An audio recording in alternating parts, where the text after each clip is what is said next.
Muy buenos días, estudiantes del Colegio Cristiano de Colombia de grado octavo. Arrancamos nuestra semana con el tema número 16, que corresponde específicamente al tema de materia y a cómo se encuentra estructurada o la clasificación de esta.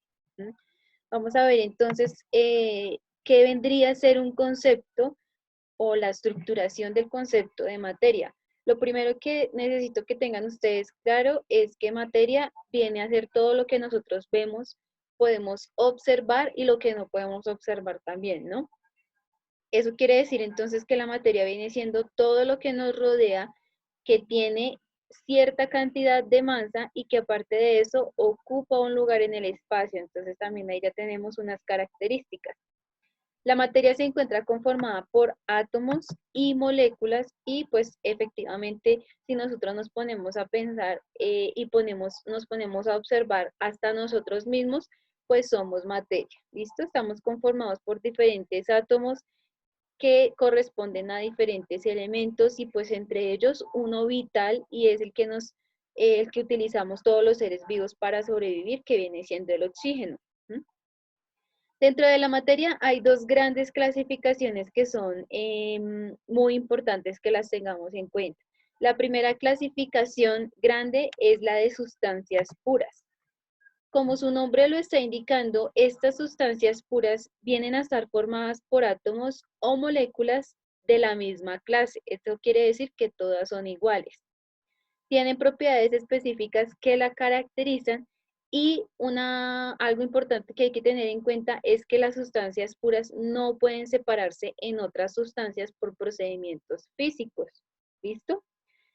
Las sustancias puras están clasificadas en dos grupos a su vez. El primero que son los elementos y el segundo que son los compuestos.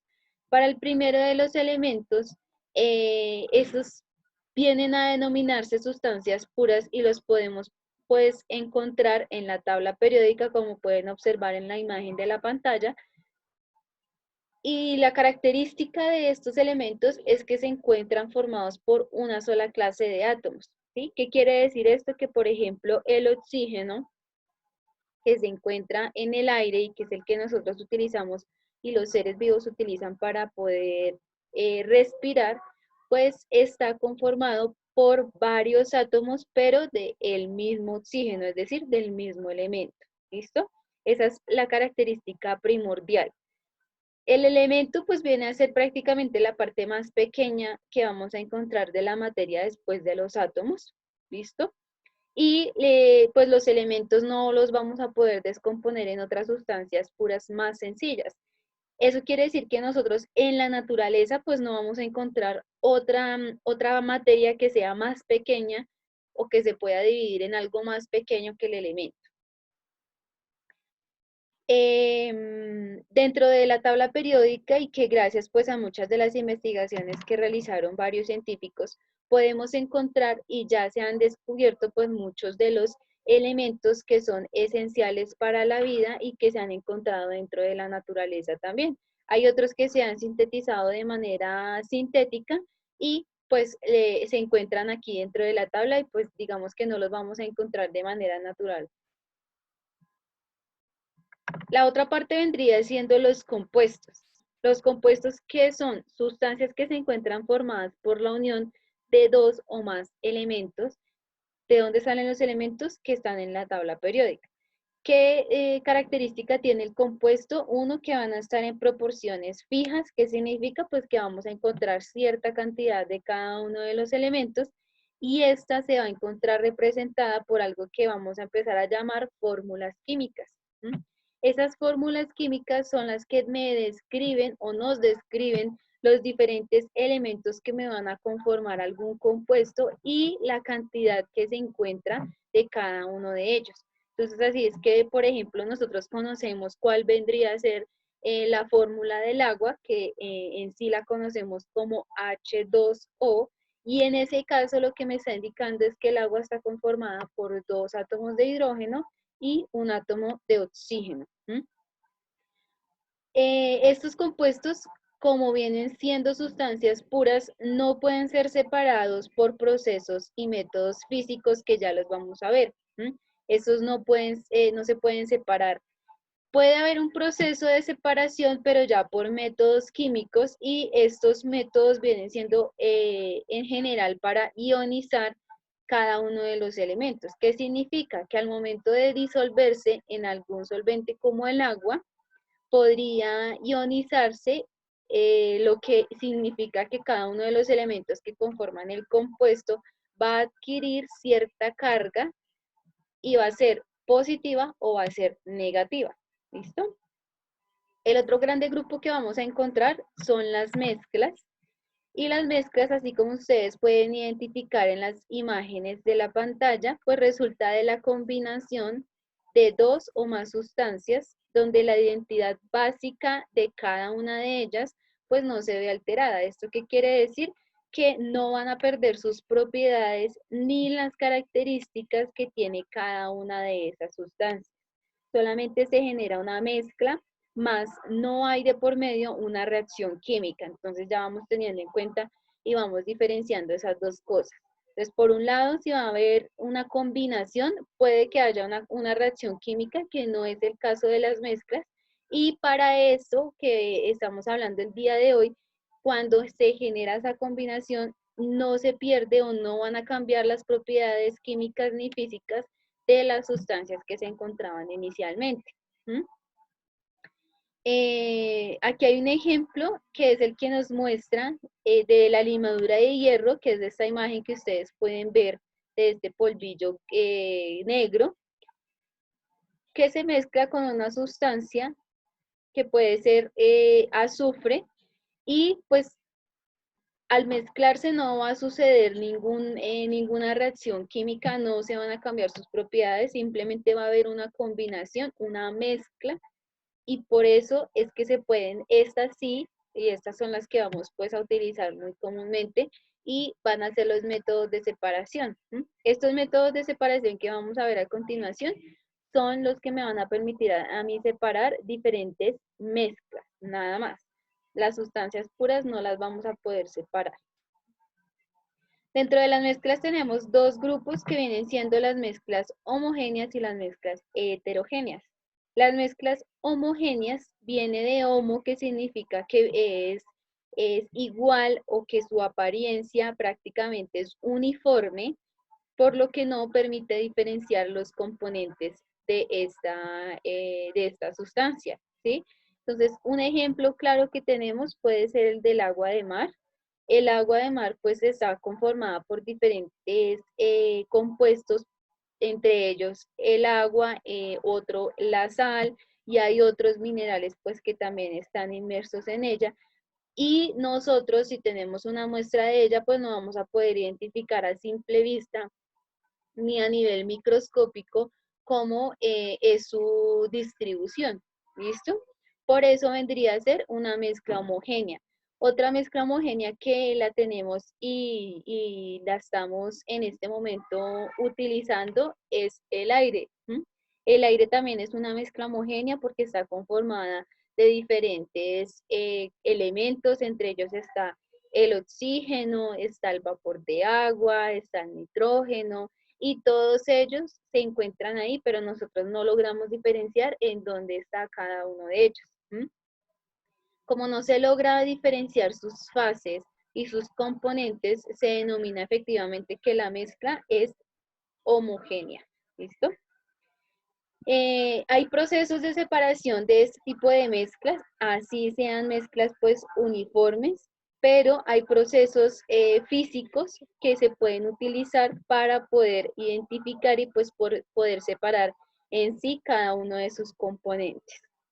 Por otro lado, vamos a tener las mezclas heterogéneas, y las mezclas heterogéneas pues presentan una composición que no es uniforme, es decir, es lo contrario de la mezcla homogénea, y en esta pues sí vamos a encontrar que los componentes de ella pues los vamos a poder identificar fácilmente, tanto a nivel de vista normal como a nivel microscópico.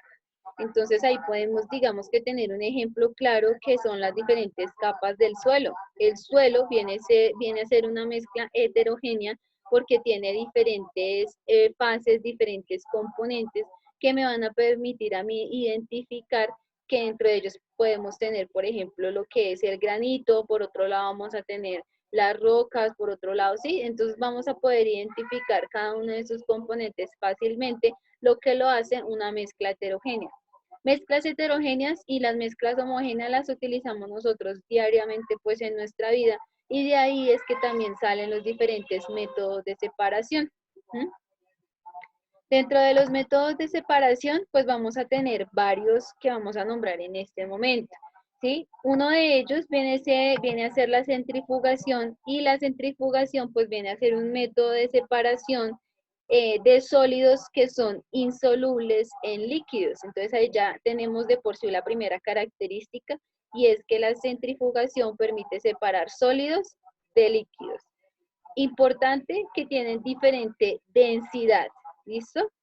Y pues digamos que este método se da gracias a una fuerza que se llama centrífuga y es la que permite pues hacer el proceso de sedimentación de los diferentes sólidos pues para que los que son más densos caigan al fondo del recipiente y la parte líquida quede en la parte superior y se pueda de esa manera separar trasvasando el líquido a otro recipiente. Por otro lado, vamos a tener la destilación. Aquí ustedes pueden observar cómo viene a ser el montaje experimental si estuviéramos pues en un laboratorio y los diferentes materiales que se utilizarían. ¿Sí? Entonces aquí podemos reconocer, esto es un vaso, se llama beaker. Por aquí vamos a tener un tubo, que este tubo tiene un nombre y se llama tubo de destilación. Y aparte de eso, pues vamos a tener por acá un balón aforado y vamos a tener una fuente de calor que se llama mechero de Bunsen. ¿Listo? A partir de ello, pues vamos a encontrar que la destilación se basa pues en el aprovechamiento de los puntos de ebullición de cada uno de los componentes líquidos. Entonces aquí lo que me va a separar efectivamente va a ser los líquidos o sólidos que se encuentran disueltos en líquidos o en gases para que de esa manera pues se pueda aprovechar. Como estamos hablando de los puntos de ebullición, eso significa que efectivamente para que podamos llevar una sustancia hasta allí, es necesario calentarla o colocarla pues a una fuente de calor efectivamente. ¿Mm? Otro método es la filtración y la filtración, pues como su nombre me lo está indicando, me permite a mí filtrar un componente y dejar pasar el otro, ¿sí? Una ejemplificación que podemos llevar a nuestra vida diaria, por ejemplo, es cuando estamos realizando o estamos preparando alguna bebida, algún jugo, y que la mayoría de personas utilizan el colador para separar los residuos de la fruta y dejar pasar pues como tal el líquido. ¿Mm? La filtración entonces consiste en separar sólidos que se encuentran en suspensión de un líquido mediante un material que es poroso, así como lo es el colador. ¿Listo? Eso vendría a ser el método de filtración. Vamos a encontrar otros métodos como es el tamizado, que es muy utilizado también en los procesos de construcción. Y el tamizado pues sirve para separar dos sólidos, ¿listo? La propiedad que se tiene en cuenta para tamizar una mezcla es que un sólido pues debe ser más grande que el otro, ¿m?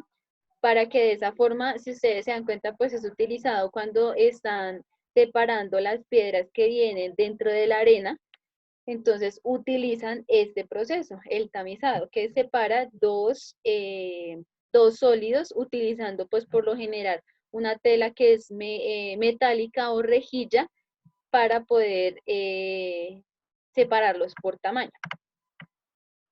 Imantación es un proceso que me permite separar a mí dos sólidos, ¿sí?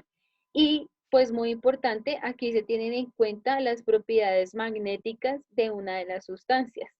¿Qué quiere decir eso? Que si se puede acercar, así como se muestra en la imagen, si se pudiera acercar un imán, pues va a permitir que la sustancia que posee esa propiedad magnética, pues pueda ser separada con el imán. Entonces, de esta forma, pues también, Si ustedes se fijan, aquí no se están haciendo procesos químicos, ¿qué quiere decir? Que no hay una reacción de por medio.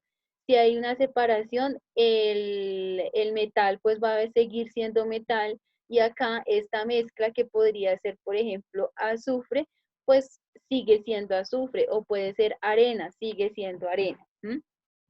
Entonces, importante separación entre dos sólidos.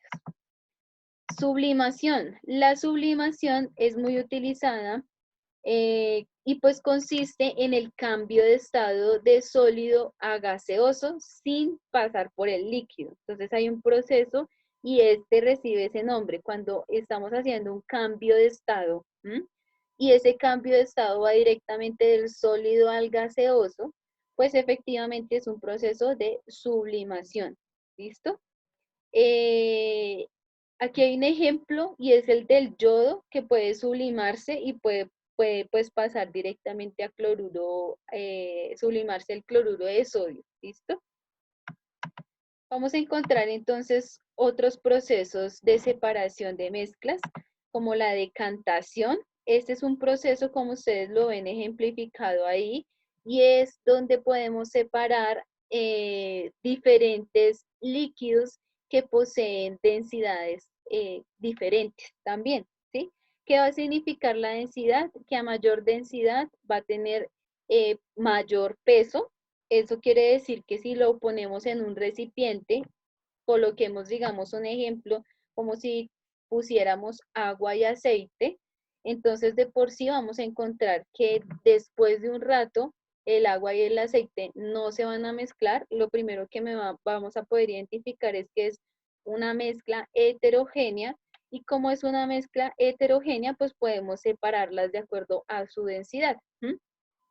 El agua, por tener mayor cantidad de densidad, va a quedar en la parte inferior del recipiente y el aceite, por tener menor densidad, va a quedar en la parte superior.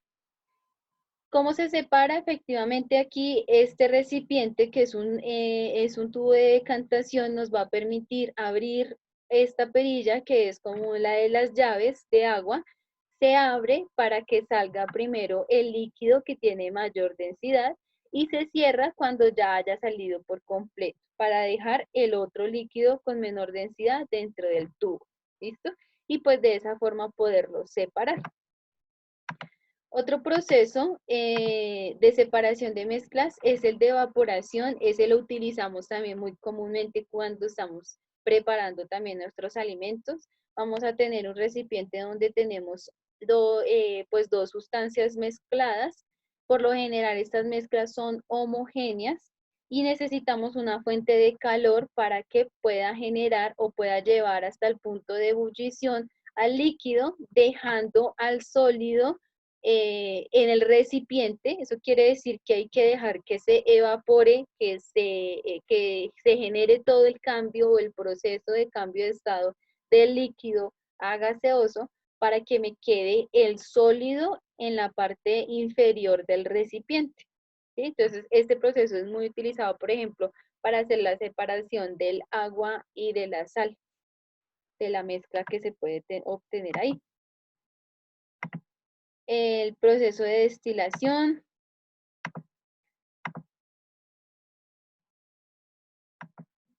Vamos a ver entonces otro proceso de separación de mezclas que vendría a ser, estamos acá mirando para que ustedes puedan ver la separación, uno que es la destilación fraccionada. Esta destilación fraccionada sí no es utilizada pues para todos los líquidos. Esta destilación se utiliza específicamente para el petróleo.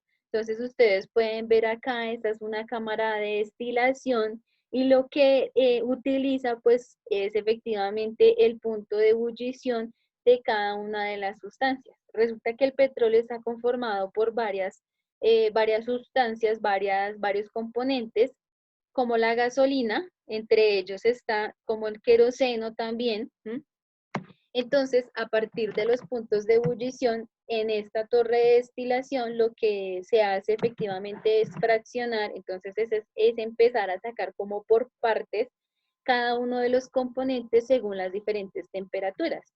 Entonces, vamos a encontrar que tenemos en cada una, prácticamente que en cada uno de los pisos, podríamos decir, diferentes temperaturas, y a esa temperatura es que se va efectivamente a generar el proceso de separación de esa sustancia. Esta solamente pues es utilizada en los procesos del petróleo, ¿listo? Ya con esto pues vendríamos a cerrar lo que tiene que ver con los procesos de separación de mezclas, con la clasificación, que es muy importante que también lo tengamos en cuenta, y también es algo necesario que tengan ustedes presente, y es que los métodos de separación de mezclas solamente hacen referencia específicamente a una de las clasificaciones, que son las mezclas. Recordemos que las sustancias puras no se pueden separar por estos métodos. ¿Listo? Pues espero que haya sido provechoso el día de hoy, espero que tengan muy buena tarde y hasta luego.